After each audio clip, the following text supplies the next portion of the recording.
He got a message from his girlfriend, who says that she cannot come yet today. The main character accepted that, saying, "Good luck with your club practices." He, who was sitting on a train, thinks, "It was supposed to be our special birthday date." This is Ono Eiji. His childhood friend, Amada Miyuki, became his girlfriend after he confessed to her last Christmas. She's like an angel, an idol I always looked up to and admired. If we weren't childhood friends, I possibly couldn't even talk to her properly, let alone date her. It's been half a year, and because I've been too hesitant, we still haven't even kissed. I never imagined she'd blow off our first date as a couple. I even went all out for today. As he reached his station and looked towards somewhere, thinking, this place is the movie theater I was supposed to go to with Miyuki, he started imagining things about how she and he would hold hands, this and that. As he got flustered, thinking, what am I even daydreaming about? He was walking in a straight line and reached somewhere. He thinks, wait a second, this area, this is the Love Hotel district. Thinking about it, he got totally flustered, imagining things like his girlfriend and him both in the hotel together with her flustered expressions. But he thinks, God, I'm such an idiot. Guess I'll head back. He heard someone's noise from behind, and as he turned around, he found out that his girlfriend, Miyuki, was with another boy. She was totally terrified, seeing the main character taking his name. The main character asked, "Why are you here?" She also had the same question. As he tried to get her hand, we see someone coming toward him, and with a swish of a punch, this blonde guy punches him in the face. The main character, who got pushed back a bit, as the man says, "What the hell do you think you are doing to my girl?" The main character says to him, "What are you talking about? She's the one who cheated." The blondie says, What? Are you some kind of stalker? Hey, Miyuki, say something to him too, like how you're only dating him because you're childhood friends, or how he is boring, or how his sweaty hands felt when he tried to hold you." The main character was totally depressed, seeing this. Taking her name as the blondie, says, "You always say that kind of stuff when we are in bed together, right?" The main character clenches his fist, thinking, just now, what did he say? The blondie says to Miyuki, "What's wrong? If you really like him that much, I don't mind ending it here. Choose. Either break up with me or break up with him." She was trembling and cried, blabbering out, saying, "No, don't throw me away. If you leave me, I won't be able to go on living." The main character heard all of this as the blondie pets her on her head. He smirks toward the main character with his English smile and said to Miyuki, "As long as you understand, that's enough." He then said to her, "Now say it clearly out loud. Who is this guy?" She takes his name and says, "He was my childhood friend, but now he is clingy like a stalker, a horrible, abusive boyfriend." She says that with a straight face. The main character tried to take her name as he couldn't understand what was happening. The blondie puts more fuel on the fire, saying, "Now tell him properly, tell this delusional stalker guy." She says, "I am sorry," taking his name, saying, I can't be with you anymore. Don't talk to me at school either." From that day on, my happy, everyday life began to fall apart piece by piece. At the restaurant named Tijin, Ono, the main character, opens the door and comes in. Someone says, "Oh, welcome back. Oh my, you are home early." The main character says nothing as the man asked, "Did you skip lunch? Want me to make you something?" The main character thanks him, saying, "I am fine." The woman was quite worried about him. After that, I ended up just staying in bed from the shock. All I could do was wait for the time to pass. The woman asked him countless times, "You are not eating, yeah?"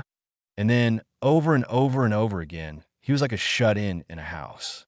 I kept having the same kind of nightmares. The nightmare where his beloved was taken away, who was saying, "Seriously, that guy is so disgusting, you know? Just because we were childhood friends, he misunderstood and got all clingy.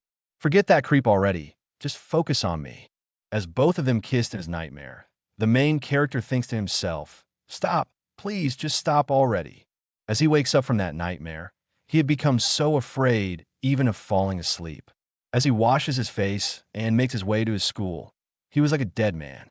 Someone clings to him from behind as the man says, "Anything new with Amada-san?" This was his friend. The main character couldn't say anything as he looked toward her from a distance. He remembers his childhood memories. Is there someone you like? No. What's with this sudden question? She replied. I mean, you never talk about that stuff. Even Muku doesn't talk about that stuff, right? Should I just become your bride then?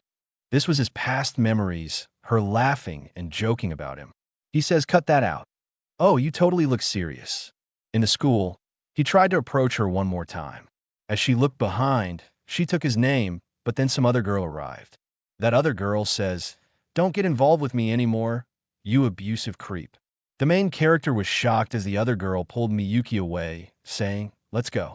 The girl screamed at him, saying, if you keep stalking her, I won't let you get away. She even says to the cheating ditch, you have to ignore stalkers like that properly. The main character realized everything at his home. He was under the bed and then woke up with the notifications.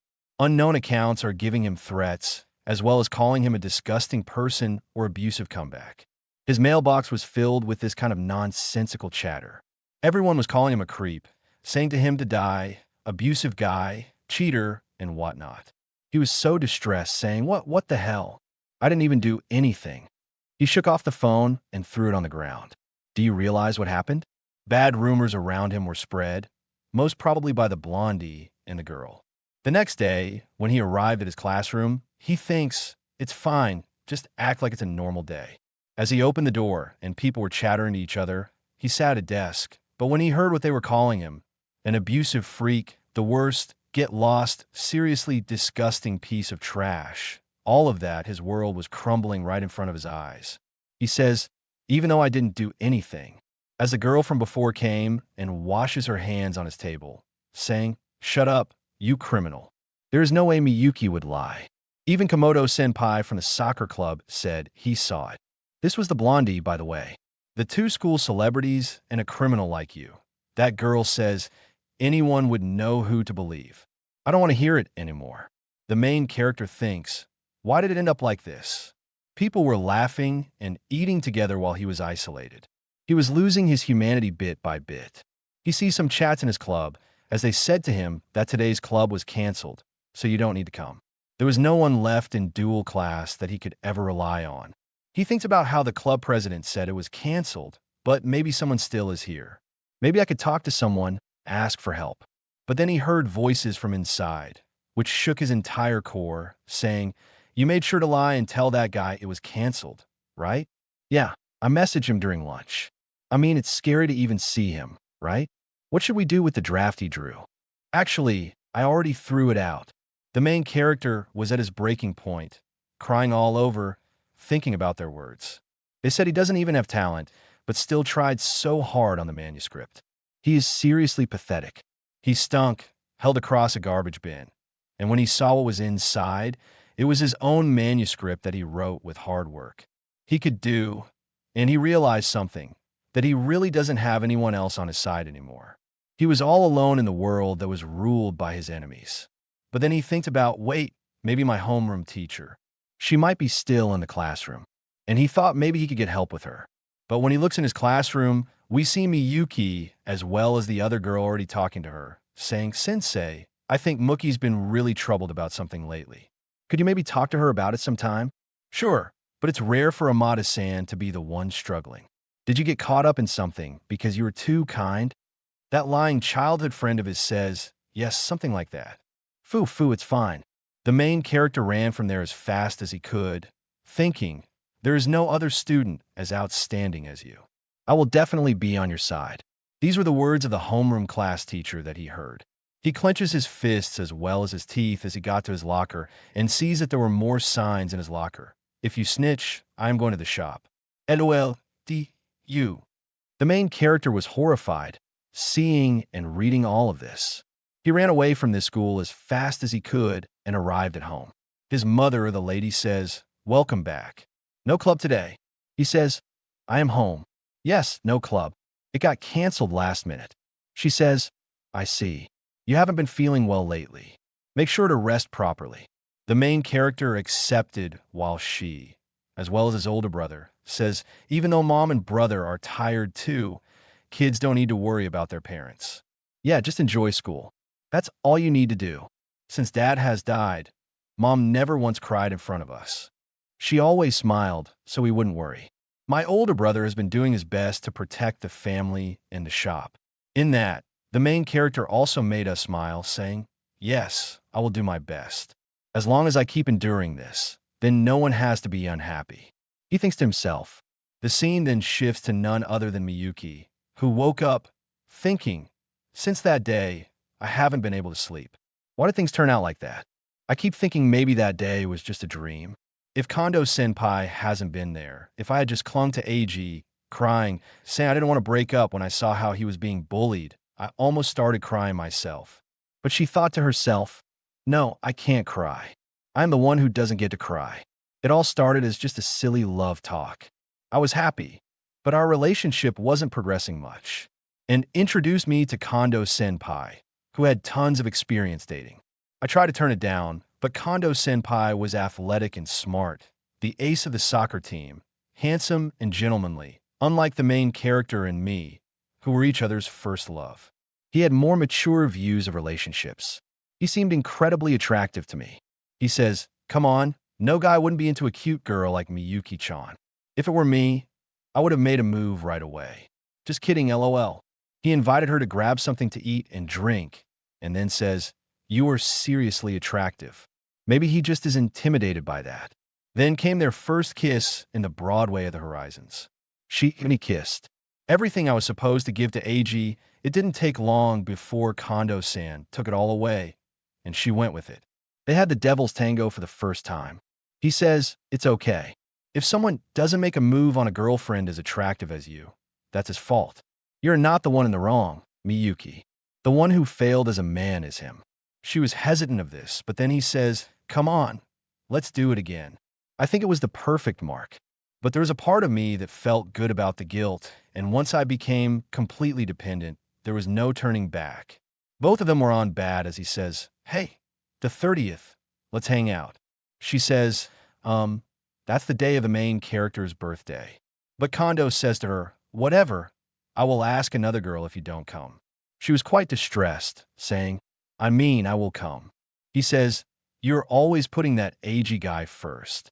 It made me realize I barely exist in your world. I'm tired of chasing you.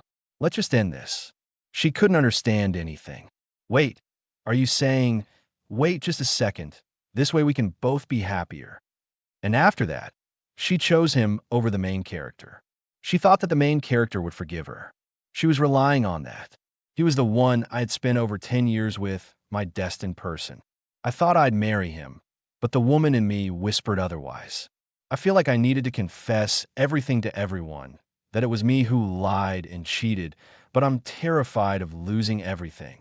So this son of a bitch made the main character into the enemy of the whole school. The scene shifts to him and his locker, which is tainted with garbage and notes for him. Everyone talks about how he is a violent guy. He's so gross, and poor Amada-san. On the other hand, they talk about how Kondo Senpai, they heard he's so cool, and he drove the main character off her. I don't even want to talk to him anymore. The main character opens the door of his class, and then someone had stuck a note of his address, saying, "Abusive guy's house, get out," on the blackboard. He thinks to himself, because of me, my family, my dad's shop, why, just why? He ran away from there in full mode as he faced the blondie, who poses, "How it feels, criminal boy."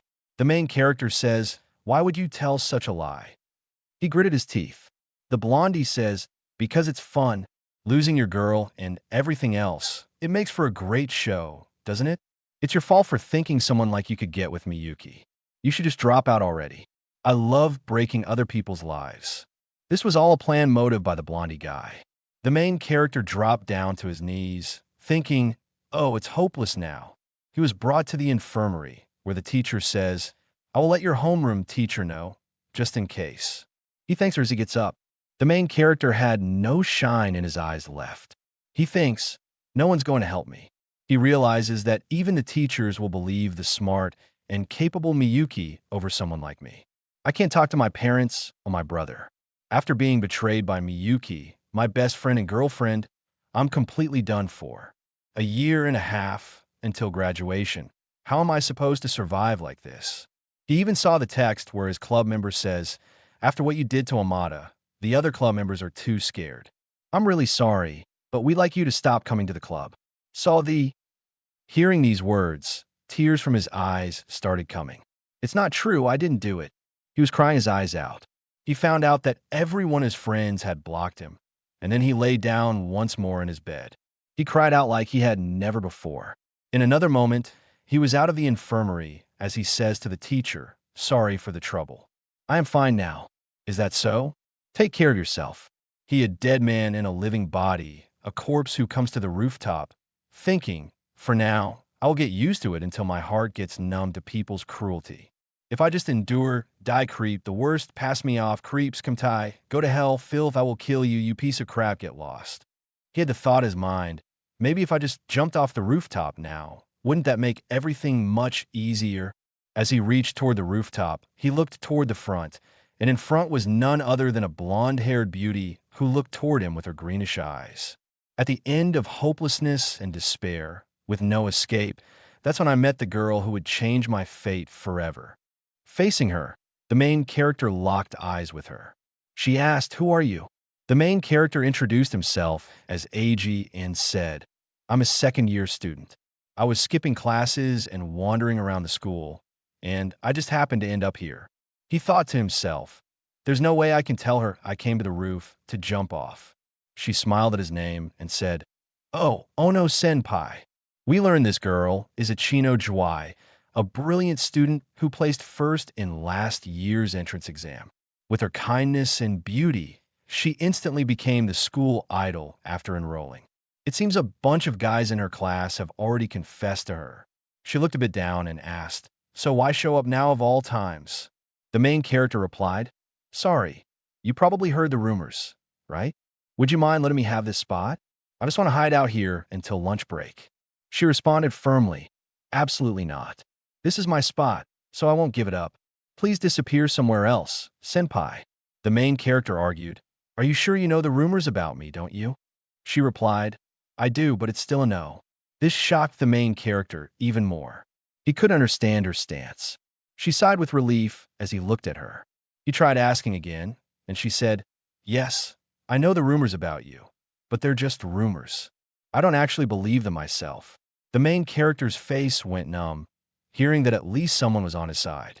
She explained, "Besides, romance is kind of like an illness. Why would you believe such a one-sided and vague story? Students these days overreact too much, lynching someone without knowing if it's true or false. That's just awful." The main character, with pain in his voice, asked, "Then do you believe in me?" She replied, "It's not about believing or not believing. Hurting someone based on biased, one-sided information is too big a risk." These words gave the main character a ray of hope that had been missing for days. She had a slight blush on her face. The main character said, "Thank you," genuinely feeling gratitude for the first time in a while. Blushing, she tried to play it cool, saying, "Why are you even thanking me?" But her blush was evident. The main character laughed, saying, "It's fine if you don't know." As they stood on the rooftop, raindrops began to fall, and the rain picked up pace. He said, "Anyway, let's go inside. You'll catch a cold." She replied, "Leave me alone." He couldn't understand and tried to speak, but she gritted her teeth and said, "You really don't get it, do you? The reason I'm here all alone is..." The main character cut her off, saying, "The reason?" She continued, "Getting soaked in the rain and catching a cold? There's no need for you to worry because there's no tomorrow for someone like me." The main character was shocked, especially since he had come to the roof to end his own life. He approached her, saying, "You should calm down." She retorted, "Please leave me alone. I want to die." Unable to stop himself, the main character grabbed her arm and said, "You should stop." She turned to face him as he continued, "Cut out. All right?" As she stumbled, they both fell against the fence bordering the rooftop. She cried out, "Why? Why are you trying to protect me? If this fence had been old and unstable, you would have." The main character interrupted, "Shut up. You don't need a reason to save someone." She started to speak, but he cut her off again, saying, "If you're going to die, then at least go out with me for just a day. Let's skip school together." Blushing and flustered, she couldn't comprehend his words. She stammered, "Skip school? Do you even understand the situation you're in now?" The main character replied, I couldn't help it. I came here planning to die as well, but I never thought I'd end up stopping a junior from doing the same thing. Her eyes filled with tears, and perhaps she saw a way out. She dropped to her knees, smiled at the main character with tears streaming down her face, and said, Right. Looking at her, soaked and crying, the main character felt relieved. They laughed off the moment they shared. He said, Anyway, let's go inside. She replied, Okay. He stood up and handed her a handkerchief, saying, Here, use this. She tried to refuse, but he insisted, Just take it. She thanked him and stared at him. He said, Please don't stare at me too much. When he looked at her, he noticed her wet clothes clung to her, revealing her body. She caught him looking and said, You said that, but you still looked. That's sexual harassment. The main character turned away, embarrassed. She asked, So, what are we going to do now? You invited me to skip school, so you must have some kind of plan. He smiled and said, Of course I don't. I was desperate. I am sorry. He laughed, adding, This really isn't the cool delinquent thing or something. She laughed at his words, saying, All right. The main character thought to himself, So she can smile like that too. He recalled classmates who confessed to her, saying she had a harsh attitude. In a flashback, she said, Why would you think you can date me? Someone you don't even know? Do you have any idea what it feels like to be confessed to by a total stranger? All I feel is fear. Refusing everyone outright. You're only interested in my looks or status. That's the truth. The main character thought her response to his suggestion was unexpected, given how she reportedly shattered others' confessions. She looked at him and said, This is in return. Handing him a lunch package, he thanked her and said, Let's see. Do I have rice balls? Ugh, Ido. Here, Ichino Jwai, have one too. She thanked him and while eating said, This is delicious. This made the main character happy. She asked, This is tuna, right? Mixed with mayonnaise? He explained, Yeah. Haven't you had it before? It's a classic rice ball filling at convenience stores. Tuna mayo. She said, Oh, all right. Everyone has been eating something this good. He replied, There are a ton of delicious things out there too. It'd be such a waste to die without even knowing this. His words moved her, and she looked at him, saying, This is really good. I'm getting really excited about this. He said, Then want to come over to my place? His words flustered her, as she misunderstood his intention. The scene shifted to the school exit, where they stood behind the cycle stand. She asked, But the front gate is locked, you know? How are we going to get out? He explained, You see that metal door to the side of the front entrance? We can unlock it from the inside, but once it closes, it automatically locks. You can't get in from the outside, but it's easy to exit from the inside. She gave him a look, saying, Why do you even know that? He thought, An honor student like you wouldn't understand, would you? He said, Once in a while, it's fine, all right? He grabbed her hand and said, Let's go. They look more like a couple than just students. Blushing, she asked, Why are you blushing? Let's go, she added. Is it really okay for us to hold hands when we just met? He didn't respond, and she continued, I'd be lying if I said I wasn't uncomfortable at all, but in plays or movies, it's normal, right? By the way, this is my first time holding hands with a guy, so take care of it. That's enough. I wasn't overthinking it. He thought to himself as they both said, Let's go. You're the one making me embarrassed right now. Someone yelled, Where the hell are you two going? And what the hell are you two doing? But they didn't look back, as if leaving their past behind and facing a new future. The girl asked her own soul a question. Why am I trying to skip school with someone I just met? She remembered her past and a voice telling her, I will protect you. So many people had said those words to her while confessing their feelings, but she didn't want to hear them precisely because they triggered her trauma. But Iono-senpai was different. He is such a good person that it makes me worry. But if I am with him, I might be able to escape this current hell. But this chapter isn't about him. This is about Kondo. This is the blonde-haired guy who stole the main character's girlfriend and also spread rumors about him. We learn that he is the man at the center of this world. His father is a city councilman. He got into a prestigious high school, one of the prefecture's top 3. He became the ace of his soccer team and pushed a weak team all the way to the national tournament. He was scouted by soccer teams from prestigious private universities. Since childhood, His eye was different from others. Just a little studying put him at the top. High education, tall height. Thanks to his soccer talent, he could be the center of any team. Naturally, he was popular since elementary school. Since his first girlfriend in 3rd grade, he has never been without a girl that he will never forget what happened in 8th grade. At the time, the class otaku and idol were dating. A childhood friend, couple who never doubted they would get married in the future, a disgustingly pure relationship in his eyes. So what he did was obvious. As expected, the girl easily fell for him, saying that the otaku was so gross and having him as a boyfriend was the greatest shame of her life. Looking toward her, he used to think, stupid women acting like tragic heroines. What destined partner? Absolutely hilarious. It was so funny that he recorded the girl's insults and played them for the otaku. That was a masterpiece. He observed the otaku crying, saying, "You promised to marry me, didn't you?" The moment his desire for conquest was satisfied felt incredibly crude. He smiled like a maniac. The girl said to the otaku, "Let's quickly break up. I'm going to be happy with him." But the blonde-haired man just thought, "You've gotten so tacky, haven't you?" Since then, he came to love stealing other men's women. Women who fell for his charm usually stopped studying, their grades went downhill, and they made enemies of old friends. She was such a stupid woman who couldn't understand even the most obvious things. He dumped her as soon as high school started. She begged, "Why? Why are you talking about breaking up? I threw everything away and chose you." But he just said, while tapping on his phone, "You know, I really hate loose women. I started to hate you. So let's break up." In the end, the former class idol went from truancy to a bad ending. Watching them while laughing was so good. Men and women ruining both their lives was so seriously funny as what he did was make his new target Miyuki, the main character's childhood friend and girlfriend. He held her hand and beat her so that he could then play a drama in front of his friends and everyone, framing the main character, Eiji, for it.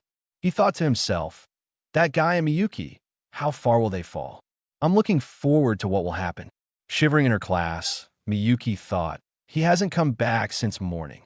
People who gratified Eiji's desk were frantic. She looked toward the empty desk of the main character, thinking, "Don't tell me he quit school because of me." She remembered how she never thought that Kondo-senpai would spread such rumors. She thought to herself, "It's not bad. I don't know anything. Not bad." But then she saw the main character from her window. She was profanely happy, saying his name, but then she realized he was with a blonde-haired girl. She lost it and said, "Why? Who is that homewrecker?" This woman still thinks she has a say in it after cheating and ruining the main character's life. The scene shifts to Class 2B's homeroom teacher, Takanagi, who also saw him leave the school, thinking he really did something reckless. "I'm glad he's at least safe." Dozens of minutes ago, during this morning's homeroom, he said, "Well, today starts the 2nd semester." When he looked toward the class, he saw an empty desk. He thought, "Let me take attendance first." Then he got near the main character's desk and saw the things written on it. "I get lost, loser," things like that. When he glanced at it, he yelled at the class, saying, "Does anyone know what happened?" After the main character got there, he said he wasn't feeling well and went to the nurse's office. The teacher said, "I see. Then I'll go check on him. Everyone, line up in the gym first." Miyuki, who looked like hell, was noticed by the class teacher. When he got out of the class, someone was rushing toward him, calling him. This was none other than the school nurse, Mitsui. She sat profusely huffing and puffing, grasping for breath. "This is urgent. It's about the main character. He hasn't come back."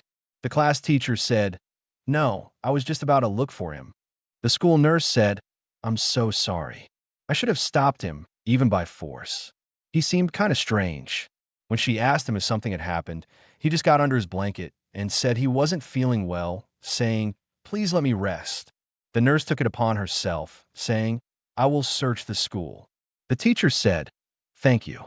The principal is at the all-school assembly. I will talk to the vice principal first." As I got to work, we see the vice principal saying, "I see. The problematic thing is that the principal is tied up with the assembly. Let's hold a strategic meeting right after school today. Teachers, Please ask the students in detail what happened. Understood. We see the homeroom teacher now in the class, strictly asking everyone, now then, all of you, you know what property damage is, right?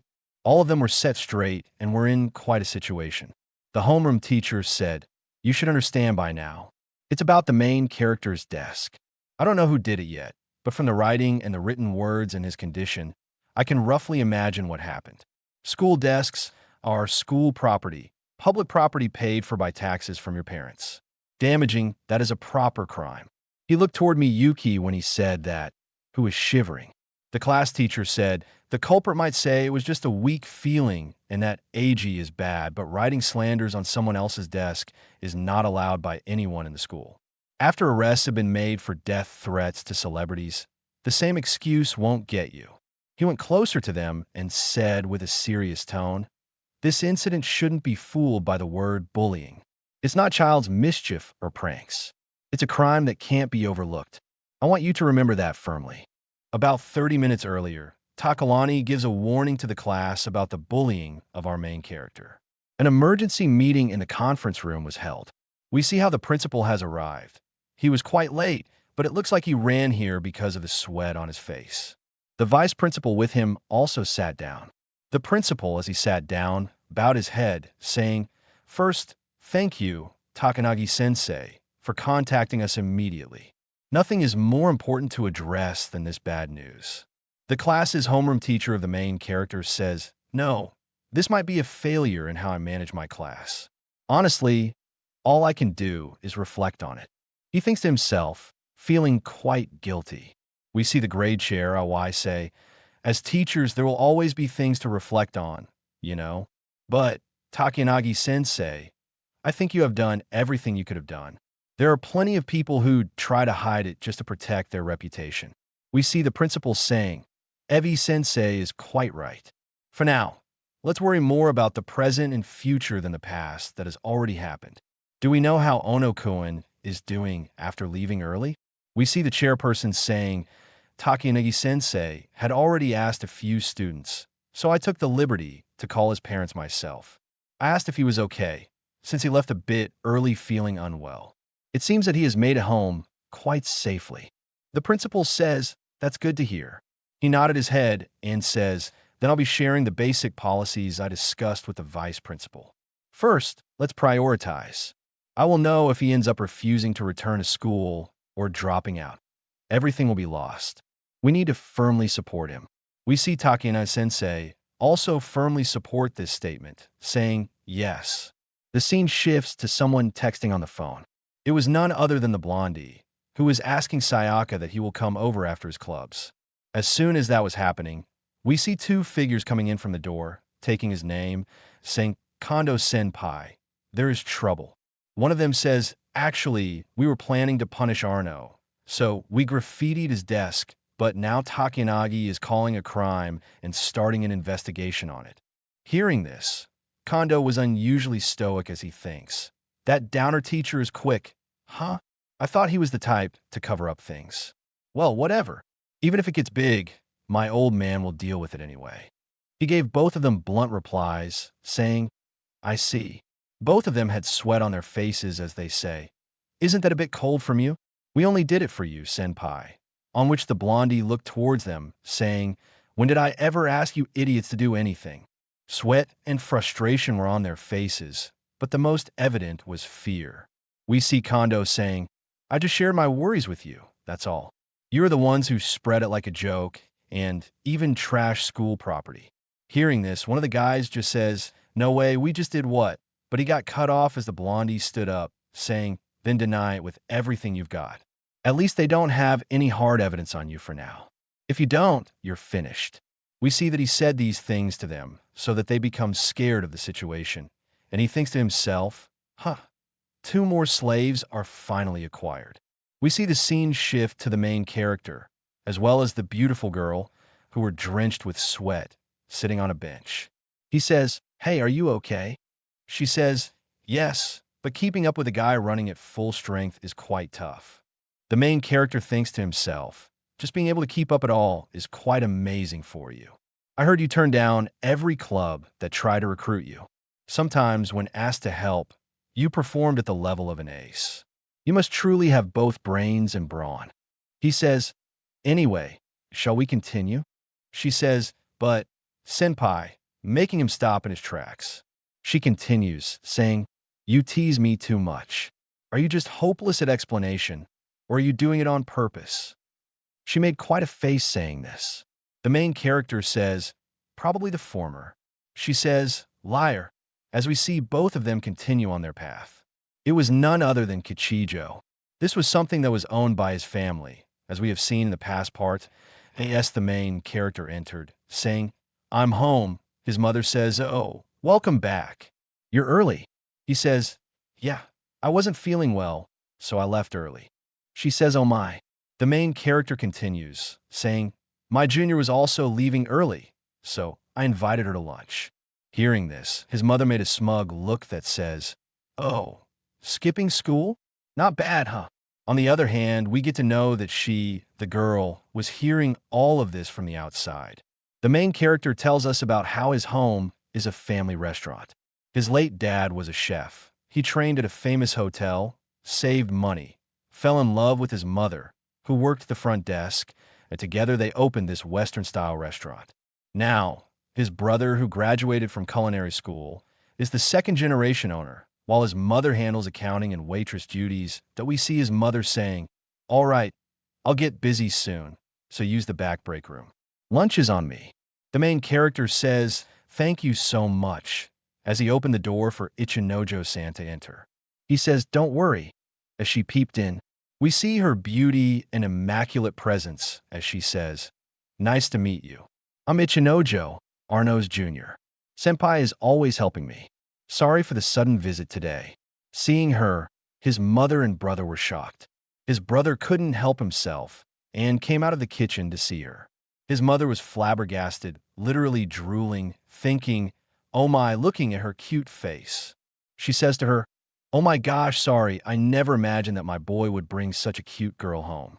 You really surprised me. As she opened the back door, she says, relax and eat whatever you like, okay? It's on me. The main character sat down as his mother says, just make yourself at home too, Ichinojo. Ichinojo also says, thank you very much. We see her looking at the menu, saying, got any recommendations? The main character says, you should go for this special lunch. The main dish is our signature omelet rice. Looking at it, she was literally drooling, her sparkling eyes saying, looks delicious. He got up and went to put in the order. As he returned, he says, sorry for the place. It's so plain. But she says, no, actually, it feels refreshing to me. Neither my family home nor my apartment has a Japanese-style room, so it feels like heaven. The main character tells her about how his mother and brother use this break room. Their hobbies kind of overflow through here. She looks towards it, saying, that's why it feels so warm. A house reflects its family's colors. I'm so jealous. Your family seems really close, senpai. We see her saying, my family used to be this warm as well, but we didn't know much about her background. As the scene shifts to her mother saying, here you go, thanks for the wait. Here's your special lunch. The food was immaculate. Looking towards it, she was drooling as the main character's mother says, after the meal, tea or coffee is on the house, so pick whichever you like. She happily says, tea, please, on which the main character's mother says, that's so nice. You prefer tea? I'm glad, me too. Looking at how they looked right now, it seemed more like daughter and mother-in-law. The main character, who looked towards them, thinks, figures, Mom sure is a tea lover. We see as his mother was leaving, she says, all right then, take your time. I'll bring the tea once it's ready and you're done eating. As she closed the door, both of them were alone. In front of them was the food. Both looked towards each other, nodded their heads, and joined their hands as we see them saying, thank you for the meal. They started eating. After biting the food, she says it's so good. The main character thinks, it's crazy. Just a while ago, we were both ready to die. She had quite the blush on her face eating this delicious food. Both of them laughed their way through the lunch. We see her saying, everything is really delicious, especially this tanjiro. It feels so comforting. The main character tells her about how is his late dad's special recipe. Simmered root vegetables and onions thoroughly in a big pot, making it hearty with lots of ingredients. Even with low-salt miso, the umami would condense into a rich, satisfying flavor. The main character thinks to himself, "Dad, he really was a father I could be proud of."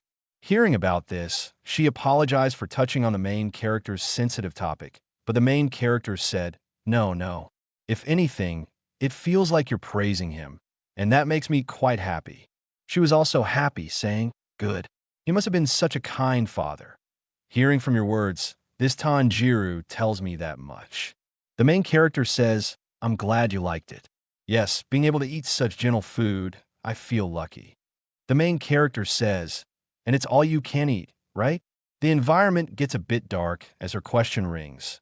"Senpai, do I deserve to live?" This question weighed on her heart. I've been agonizing over it. Even coming up to the rooftop today, I couldn't decide. I thought I had finally gathered the resolve, but then I met you. You risked yourself to save me, and now I'm here eating such delicious food. That resolve is quite broken. It's wavering. I don't know what happened to you, Ichinojo, so I can only say something. It is possible you're right, but the main character stopped her in her tracks, saying, "You were the reason. Because you were there, I was saved." Hearing this, she had tears in her eyes. Her eyes were filled as the main character says, "I want you to live, Ichinojo, and I want to live as well with you." Hearing this, she couldn't help herself but cry like a little baby. Until now, she had carried herself with dignity, but now, seeing her break down in tears, I felt like I was finally seeing the true side of the girl called Ichinojo. The main character's mother said to Ichinos, "Say sorry to keep you waiting. Here is your tea." After the meal, they observed the tea, which looked quite beautiful. Seeing it, Ichino smiled and said, "Thank you very much." The main character, happy that Ichino seemed to have calmed down, noticed his mother was also quite joyous. She said, "That's a relief. This tea is my top recommendation. Of course, it's flavored with wine, but the alcohol has been cooked out of it. You can drink it too, even though you're underage." Ichinos drank it and said, "It's delicious even without sugar, but adding sugar makes me feel happy inside." She sipped it and found out for herself, saying, "Delicious," out loud. Tasting it for the first time, she complimented the main character's mother, saying, "It smells so nice. Indeed, it is better with sugar." The main character's mother, joining the conversation, said, "Exactly." She then asked, "By the way, what kind of tea do you like, Ichinos?" Ichinos replied, "I like Darjeeling tea." Both of them discovered a coincidence, as they both liked it. The main character watched as they chatted. Lately, his mother had also been in a Japanese black tea. She said, "Oh my, if that's the case, I know a tea shop I recommend." His mother added, "I'm so happy. It's like I have my own daughter. Don't just be friends with my son, be friend with me too." Hearing these words, Ichino smiled with a blush and joy on her face, saying, "Sure." As she got up from the table, she said, "Well, I think that'll be it for me." The main character offered, "I'll walk you to the station," but she replied, "No, I'm fine. I've already been enough of a bother. It's been so much fun, but I'll only end up feeling lonelier later." He looked at her with a smile, a bit unsure, but she said, "It's okay. Meeting you gave me a reason to be here." His eyes, filled with sadness and joy at the same time, watched as she turned around and said, "Hey, senpai, we're friends now, right?" Hearing these words, the main character smiled and said, "Of course." With a blushing face, she left, saying, "I'm so happy.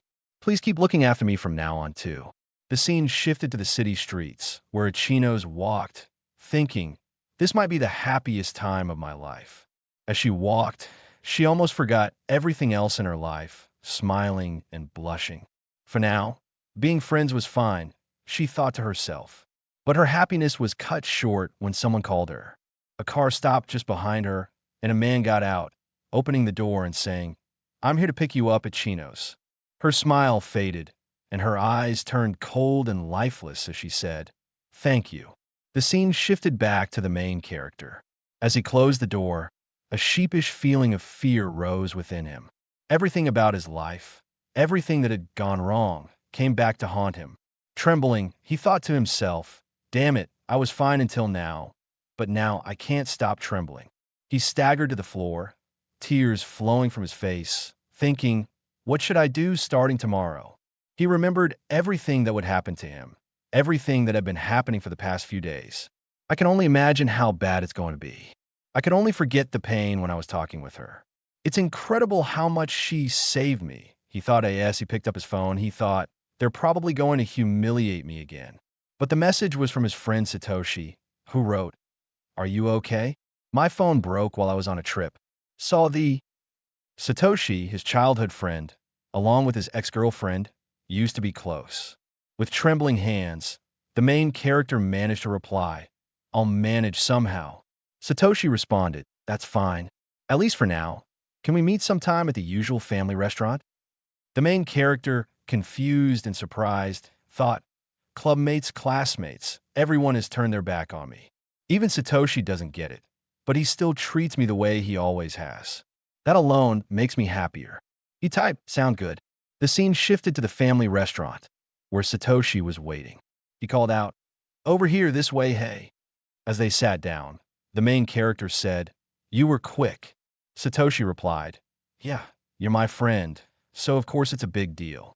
I knew there were a lot of rumors going around.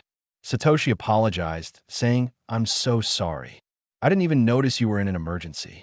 I failed as a friend. Could you ever forgive me? The main character couldn't understand what was happening or why he was hearing this. Satoshi explained, I don't really use SNS, so I didn't notice those strange rumors spreading. The classes split in the second year, and then club trips got added, so I just didn't know until now. But they're all just terrible excuses. The fact is, when you were at your lowest, I wasn't by your side. I'm so sorry. He gritted his teeth. The main character, with a trembling voice, asked, why? Why do you believe me? Satoshi replied, I knew that stuff was a lie right away. A club junior showed me the post, but you never once laid a hand on anyone. I know you're not that kind of guy. Besides, the other person we're talking about is Miyuki. This has to be some kind of mistake. I was really worried about you. Satoshi continued, after I heard about you, I went to Takayuki, asking if he knew anything about you. Apparently, he left. Satoshi had been stressed, hearing rumors and everyone talking. He glanced around and then found Takayuki. Approaching him from behind, Takayuki asked, what's wrong? Satoshi said, I heard Ono left earlier. If anyone's trying to cover something up, I'll punch them. Takayuki replied, please, if you know even a little about what happened to Ono, tell me. After Satoshi shared everything, Takayuki said, I only grasped the problem this morning. I've been digging around, but I can't find anything. My mind is all over the place. Satoshi, you're his childhood friend, right? Have you heard anything about the main character? They looked into each other's eyes, and Takayuki confirmed he was also a helping hand. Satoshi said, I just found out now. I'll tell you everything I know. After showing messages, photos, and all the proof he had, Satoshi said, Teacher Ono could never do such things like this. Takayuki replied, thanks for telling me. If possible, please tell Ono this as well. It may be scary, but you can rely on us adults. I will take responsibility and solve this problem. So please, even if just a little, believe in us. Returning to the present, Satoshi said, well then, Takayuki is surprisingly passionate about your case. Hearing this, the main character had tears in his eyes, bawling as he clenched his face, trembling at the image of a friend crying in front of another. But the scene changed, and something else began to draw attention. His ex-girlfriend, the one who cheated on him and spread all the rumors, was running toward somewhere. She thought, I have to apologize. She stood in front of Ono's house, looking at it, saying, I have to apologize to the main character. Miyuki was stuck on all her old memories with Eiji, totally set on winning him back. But before she could head inside, she spotted him with Ichiju. It really threw her off because she couldn't figure out why someone like Ichiju would be hanging out with him. Looking closer, she saw the look on Ichiju's face and realized she was looking at a girl in love. This freaked Miyuki out because Ichiju was basically perfect. She was smart, athletic, and gorgeous. The only reason guys usually stayed away was that she openly hated men, but that vibe was totally gone now. Right then, Eiji's mom caught her and asked what she was doing there. Her voice was sharp, which scared Miyuki.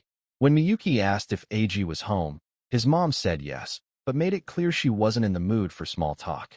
She told Miyuki that even though she shouldn't meddle in their business, she couldn't just sit back. She dropped a bombshell, telling Miyuki she knew about the cheating before Eiji did.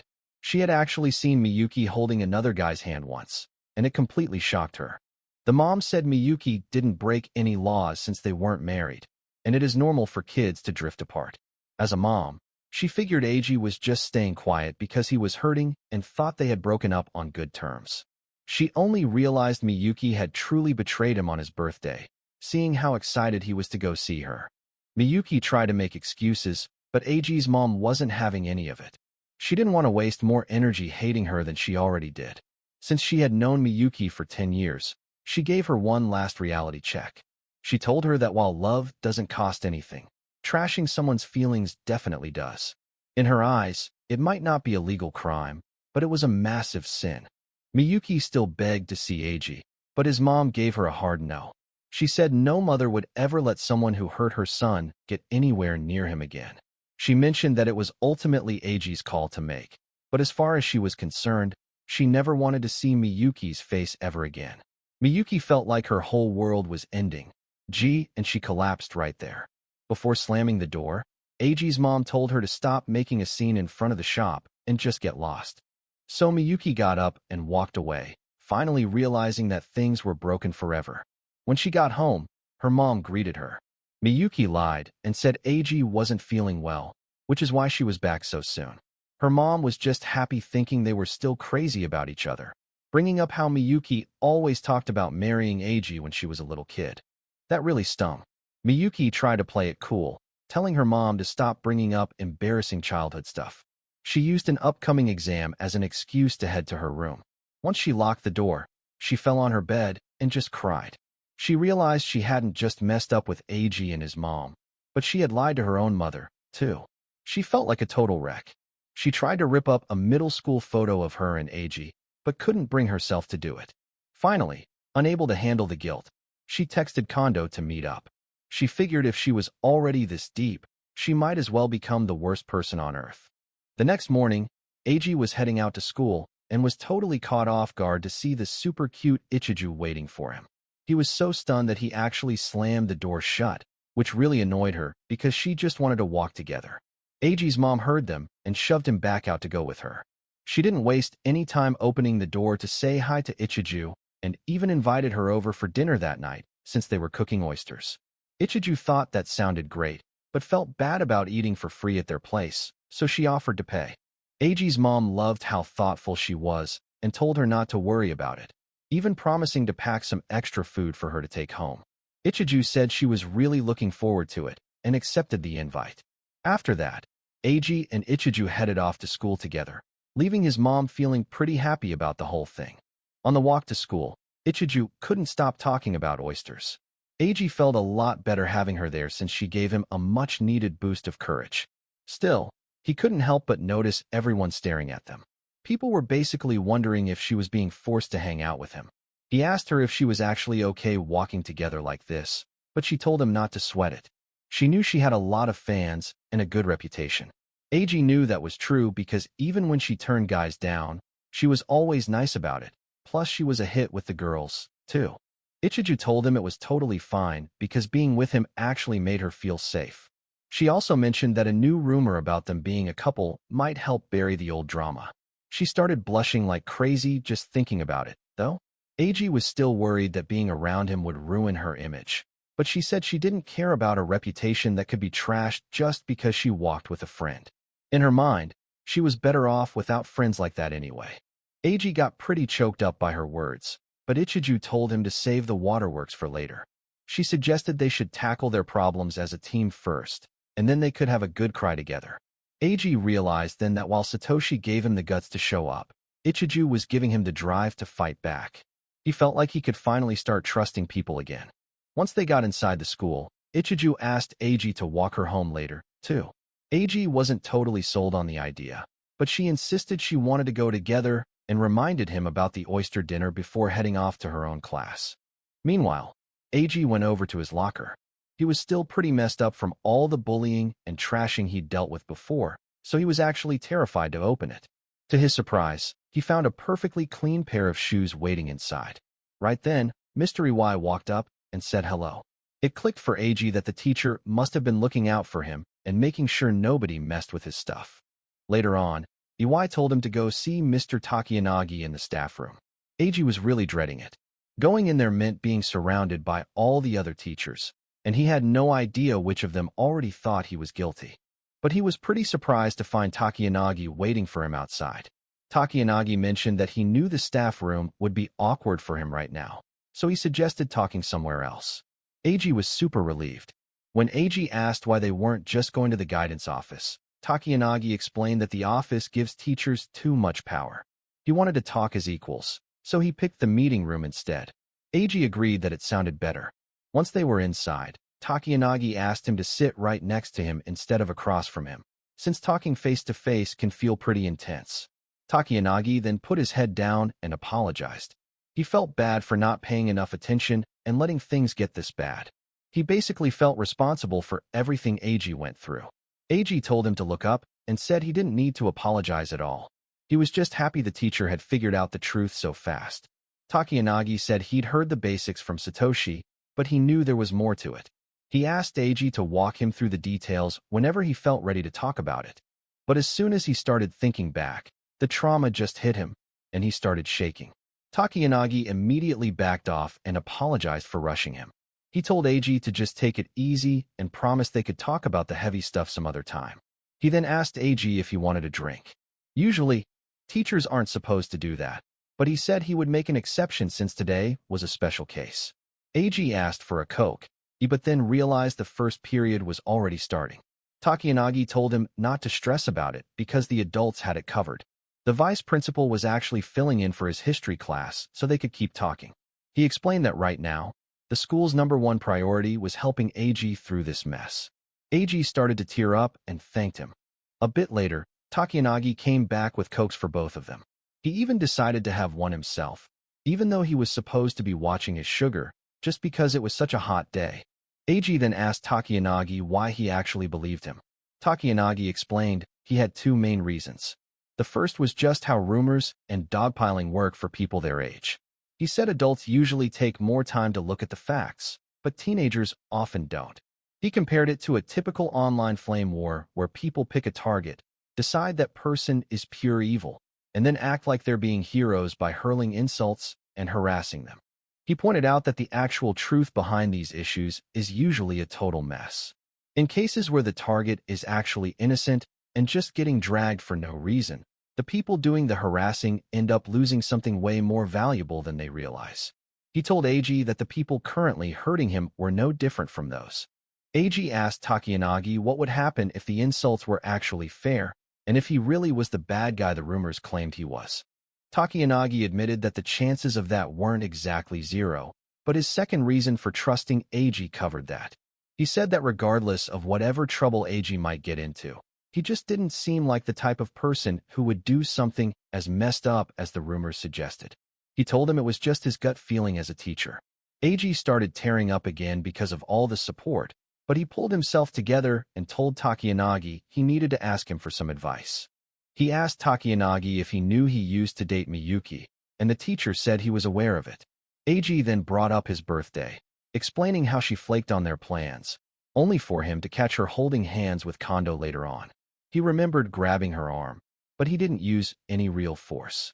Even so, Miyuki yelled that he was hurting her, which gave Kondo an excuse to punch him in the face and call him violent trash. Takiyanagi was stunned because this meant Kondo hadn't just helped her cheat, he'd actually gotten physical, L2. Eiji kept going, mentioning how Kondo forced Miyuki to pick between the two of them.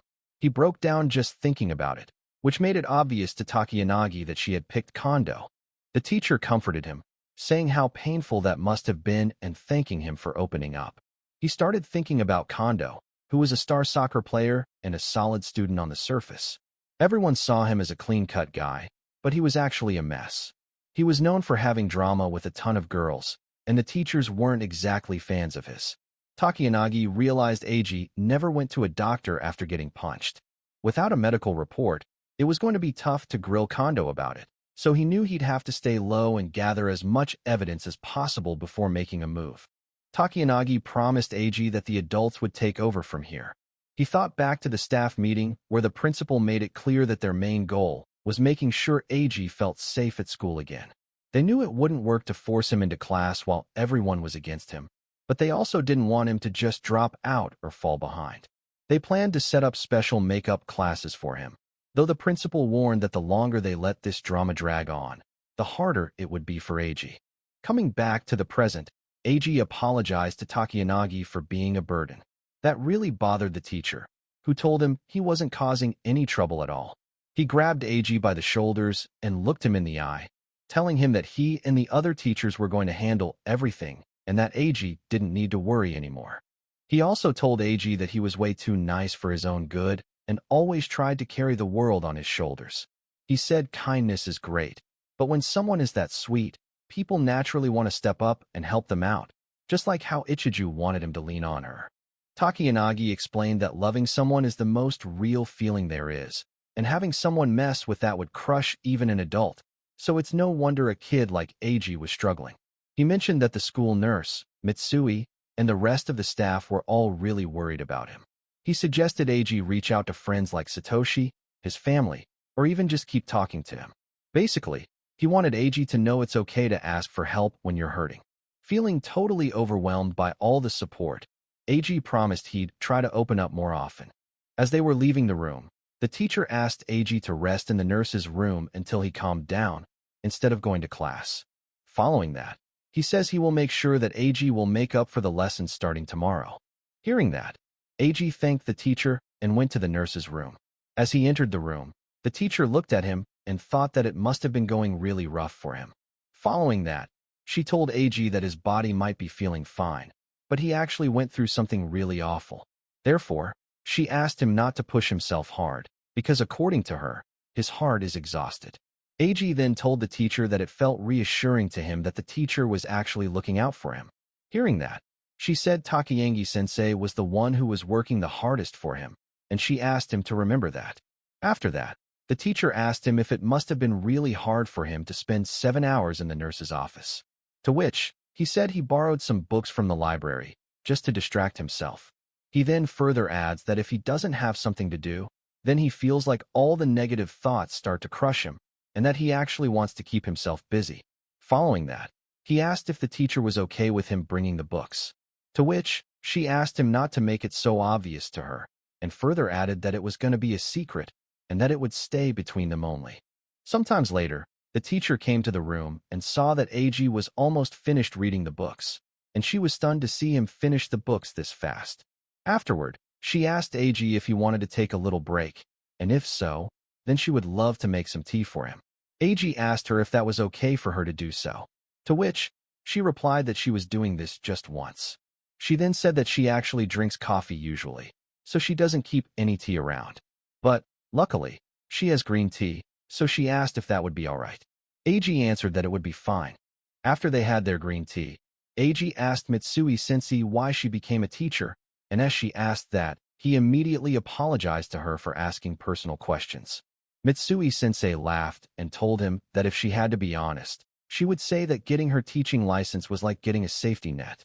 After that, she said she actually doesn't have anything in particular that she wanted to do, and she further added that she probably shouldn't be saying this to a student. But, then she said, since it was just the two of them there, so in that case, she would be honest with him. Hearing that, Eiji asked her if she had become a teacher right after her graduation. In response to that, she said no, and told him that she actually joined a regular company first, and she transferred here 5 years ago. Hearing that, Eiji was a little taken aback and said that he thought she was a teacher for her whole career. Moments later, she said that she kind of thought she wanted to be in college, but she gave up on it once. Hearing that, Eiji was stunned, but Mitsui-sensei looked at him and said that it was fine, and that it was not something that she couldn't talk about, and asked him not to worry about it. After that, she said that she actually ran away, and then she said that student teaching was fun for her, and people around her said that she was actually best suited for the job. But, she said, then she actually got scared. Hearing that, Eiji asked why she got scared, to which she said, A teacher can change a child's life with just one word, and she said that she understood that this was an enormous responsibility. As she realized this, she said that she got scared. Eiji then asked Mitsui-sensei if she was still scared. She answered, yes, and then further added that he was at the most important stage of his life now, and even more so. She said that she just felt like talking about herself a little, and asked Eiji if he was willing to listen to her. He said yes to the sensei. Following that, she said that at her first job, she was struggling with relationships at work, and that her heart was completely worn out. She then further added that it was one of those old-school jock culture-type companies. Afterward, she told Eiji that even when her mind and her body were at the limit, all she did at that point was keep pushing. Following that, she said the harder she pushed, the more it wore her down and brought her closer to the edge. But she says that she couldn't talk to anyone about this, and she drove herself further and further into a corner alone. After that, she said she collapsed from overwork and ended up in the hospital, and as she woke up, she saw her mother was crying beside her. Her mother then apologized to her and said that she was sorry that she didn't notice. Following that, she said that her mother asked her why she didn't come to her, and eventually got mad at her. She then further says that her mother kept saying to her that she at least want a week clothes and be there for her. Hearing that story, Eiji thought that he definitely would have been in the same situation if Ichijo, Takiyanagi-sensei, and Stoshi hadn't noticed, and that he would still have been forcing himself to sit in the class, and he would still be going through the harassment. Hearing that, Mitsui-sensei said that this will all be fine, and he will be okay, and that this will all be over because they are all there for him.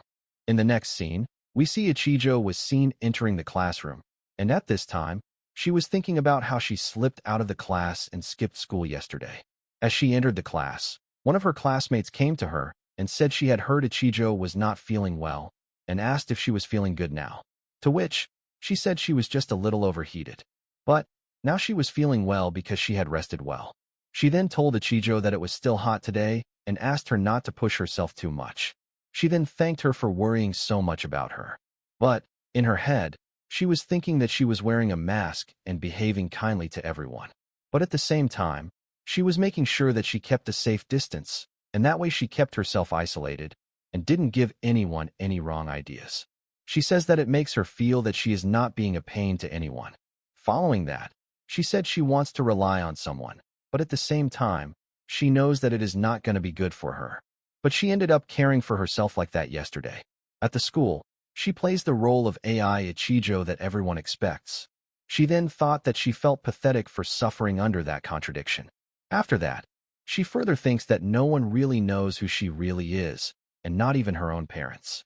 But the one who really changed everything for her was the upper-class man she just met yesterday, who became her best friend. She then further adds that with this guy, she can be herself, and even releases the most embarrassing part of her too. She then further thinks that when she walks with him, it doesn't hurt her at all. Following that, she thinks that Eiji might have thought she was being shielded, and that she might have been protecting him from everyone. She thought that she was kind, and he didn't know he was the one who was protecting her heart, and that was the reason she wanted to spend as much time as she could with him. As she was thinking about all of these, her classmate asked her if she could ask her something. Following that, she told him that he saw her with the upper-class man, and further added that she saw her talking to him. As she said that, suddenly, all the students in the class came up to her, and one of them said that he knew it, and asked her why she was talking to this guy Eiji, who had caused some violent incident. Hearing that, she said they were all getting it wrong, and that she was the one who actually went to her place and walked to the school with him. Hearing that, she made a face and said that if they were actually that close to each other. One of the guys then asked Ichijo if she had heard about the rumors about Eiji. She said that she knows about it.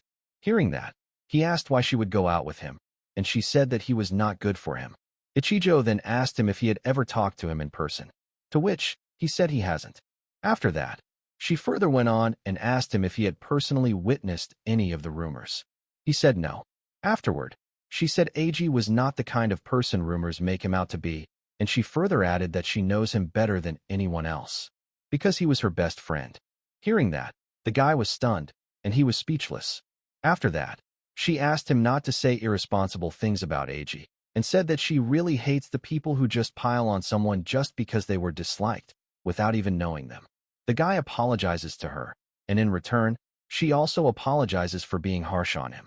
She then thought that it is hard to erase a bad reputation, and that she actually doesn't want to see him suffering, and that if she can do something for Eiji, then she will definitely do it. Next up, we saw Kondo in the football field, and there was practice for a game. Following that, we see that he was criticizing his teammates' defensive technique, and there he was saying that he was the king of the field. Following that, he was wondering about Eiji, and there he was thinking if this guy could even come to school or not, and that he wanted to see how long this guy could last at the school, and that the rumors about him had started to spread around the school. After that, he thought that there was something even better, and that last night, he was with Miyuki, and they spent the whole night together. And in the morning, she said Kondo was the only one left in her life, and that she doesn't want to lose her at all. Following that, we see that they hugged each other, and their Kondo thought that this girl was done, and that just like Eiji, she would also sleep down. After that, he was thinking, once Eiji is completely broken, then he would break up with her, and he can't wait to do that. After that, in the locker room, as Kondo was changing, one of his mates showed him a pic of Ichijo and Eiji coming to the school together. Seeing that, he was absolutely flabbergasted. Following that, he went to Ichijo, where he apologized to her for suddenly approaching her. Then he said that he saw her at the entrance ceremony, and had been waiting to talk to her ever since. Then he asked her if she would like to walk home with him after school, to which she said that she actually finds it a little scary to go out with someone she doesn't know. Hearing that, Kondo thought, why this girl was bruising him off, went out with Eiji, and that's why the hell did he have to put up with this humiliation, and was really frustrated. Following that, he said he will now make Eiji understand even more the difference in their standing.